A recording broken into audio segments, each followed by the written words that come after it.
In 1855, a 36-year-old former printer and journalist in Brooklyn self-published a book of poetry that almost no one bought, that most of the literary establishment either ignored or condemned, and that contained, in its first edition, a preface that announced its intentions with a directness that American literature had not previously encountered. The book was called Leaves of Grass.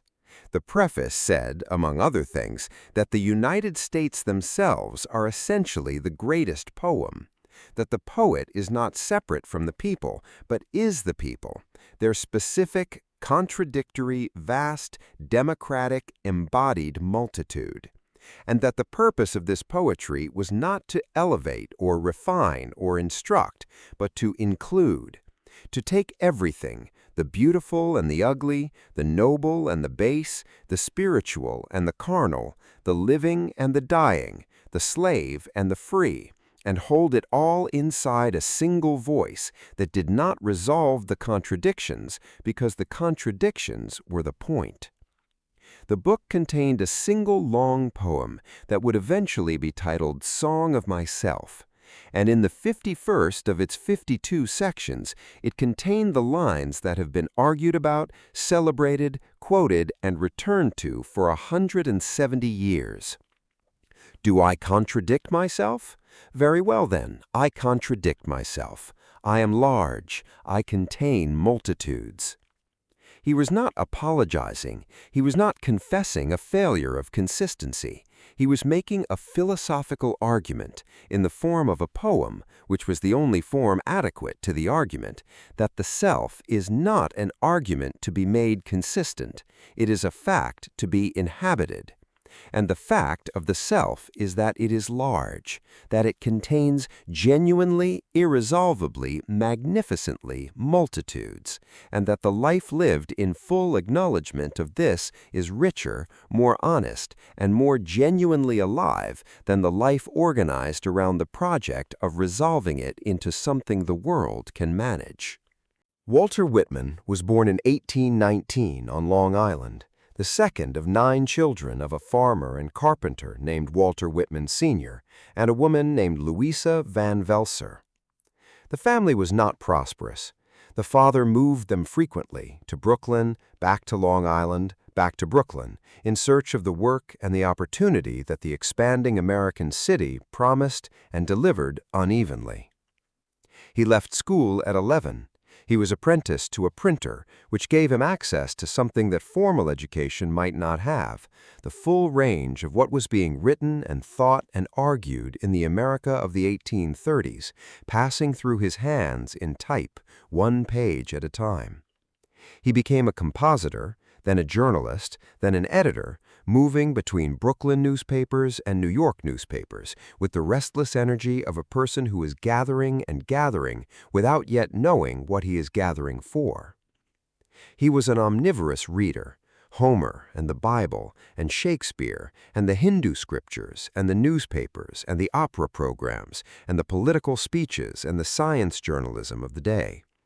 He was a walker, an extraordinary walker, spending hours every day moving through Brooklyn and Manhattan, watching, absorbing, talking to the people he encountered with the specific, democratic, entirely genuine interest of a person for whom every human being he met was worth knowing.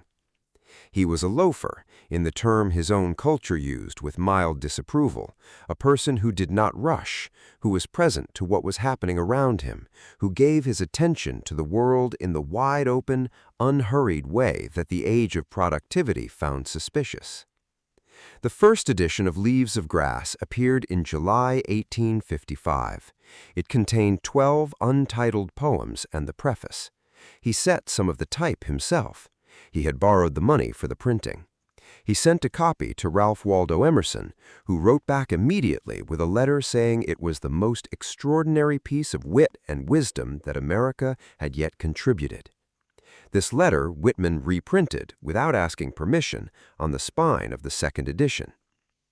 The book was attacked for its explicitness about the body, about sexuality, about the physical reality of human existence that the Victorian literary establishment preferred to keep carefully veiled. It was attacked for its form, the long, rolling, unrhymed lines that did not look or sound like what poetry was supposed to look and sound like. It was attacked for its democratic presumption, for the audacity of a self-educated printer claiming the status of America's national poet. He kept revising and expanding it for the rest of his life. The final edition, published in 1891, contained hundreds of poems where the first had contained 12. He added, he revised, he removed, he restructured. The book grew with him across 40 years, becoming something no single reading can contain, the accumulated record of a mind that kept thinking and kept changing and kept insisting against every impulse toward the tidy conclusion on the full, unresolved complexity of what it found.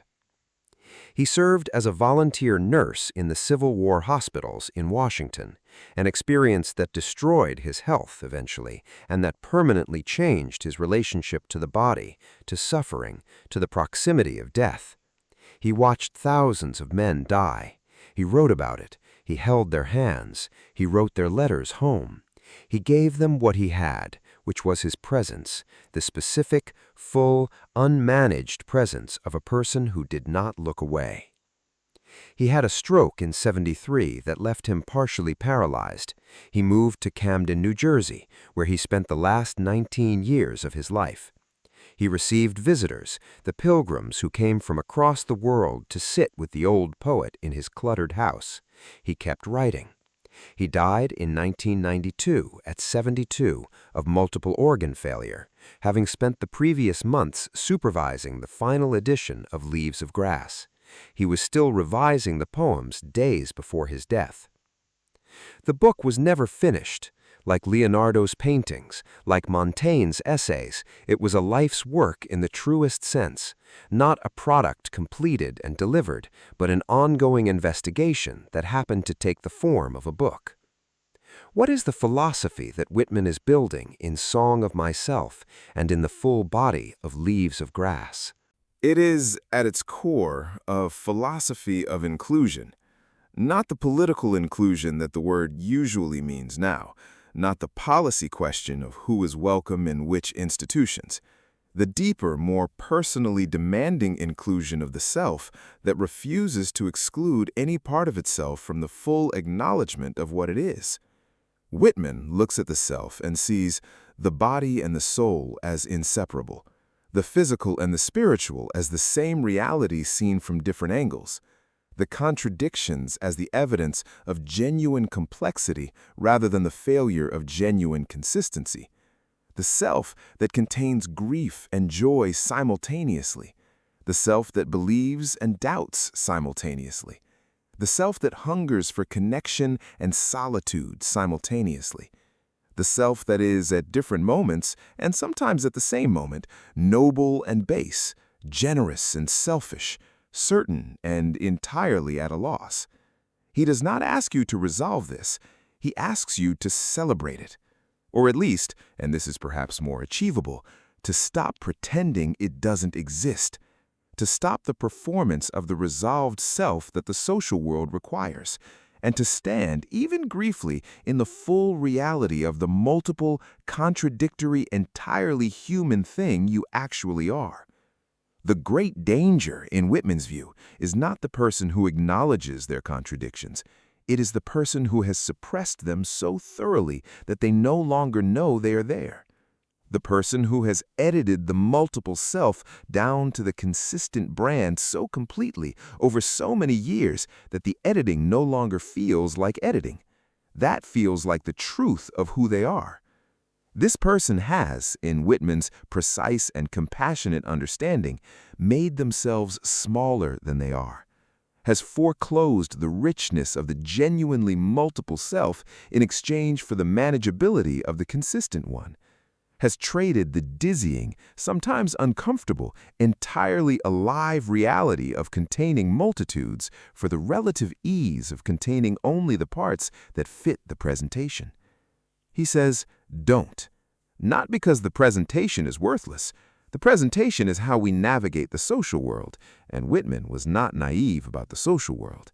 Because the self beneath the presentation is the source of everything that is most alive in you.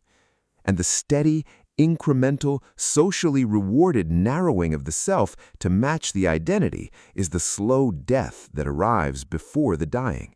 Not dramatically, not all at once, but in the gradual, barely perceptible loss of aliveness that the person who has been performing consistency for long enough eventually recognizes in the quiet as the specific grief of something that has been let go of too thoroughly to recover easily. Now the bridge. Because Whitman was a 19th century American poet writing in the specific context of antebellum America, a nation whose great contradictions he could feel tearing at it from every direction.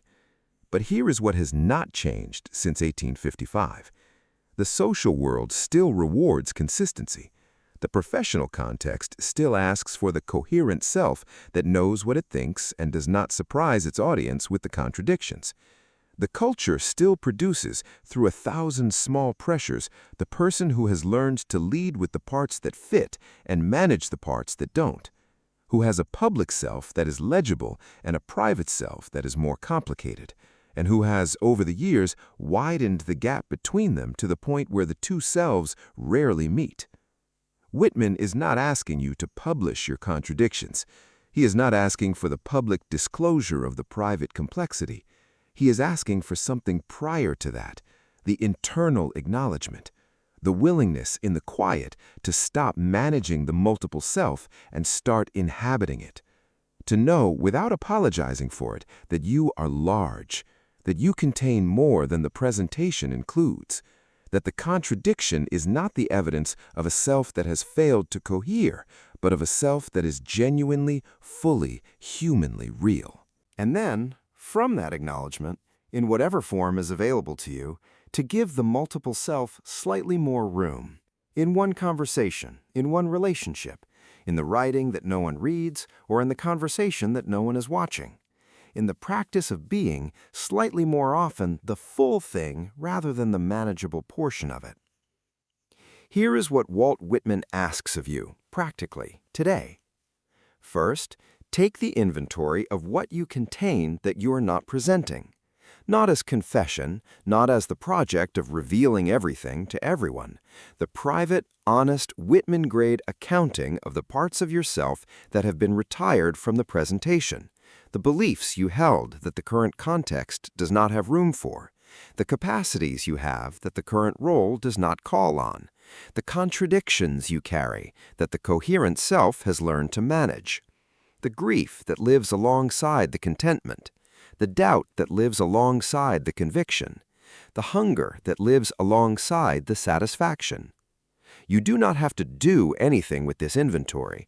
Making it is the practice. The acknowledgement that the self is larger than its presentation, that the I who goes to work and maintains the relationships and presents the coherent version is not the sum of what you are, is itself the Whitmanian act. The refusal to mistake the editing for the truth. Second, find the contradiction you have been most successfully suppressing. Whitman was interested in the specific contradiction, the part of the self that most directly conflicts with the identity you have most invested in, the generous person who feels the specific, ugly, entirely real pull of resentment, the rationalist who has experiences that reason does not account for, the person of faith whose doubts are genuine and persistent, the optimist who knows in the body what despair feels like, the progressive who catches in themselves the prejudices they would publicly condemn. He is not asking you to act on it. He is asking you to stop pretending it isn't there, to give it, privately, the acknowledgement that it has always been asking for. Because the suppressed contradiction does not disappear when it is suppressed. It becomes the thing that the coherent self is organized around not acknowledging. It takes up more space than it would have taken if it had simply been allowed to be part of the self, as it is, without resolution. I contain multitudes. This is not a license, it is a description. and the description, received honestly, releases something, the specific, exhausting effort of the self that is constantly managing its own contradictions, that has been costing more than you knew. Third, practice the wide attention. Whitman's notebooks, the observation journals he kept throughout his adult life, the source material for the poems, are records of a person who is paying attention to everything. The ferry across the East River, the faces of the people on the ferry, the quality of light on the water, the particular walk of a laborer he passed on the street, the sound of a soprano at the opera, the smell of the hospital, the conversations he had and the conversations he overheard. He was not selective. He did not sort the worthy from the unworthy before deciding what to notice. He noticed with the wide-open, genuinely democratic attention of a person for whom the world is inherently interesting in all of its parts, and for whom the hierarchy of what deserves attention is itself a kind of narrowing. Practice this, once, today. Take one walk or sit for 1 hour, without the selective attention that the busy life produces. Let the attention be wide. Let it settle on what it settles on, without managing toward the useful or the productive, or the information that fits the current project.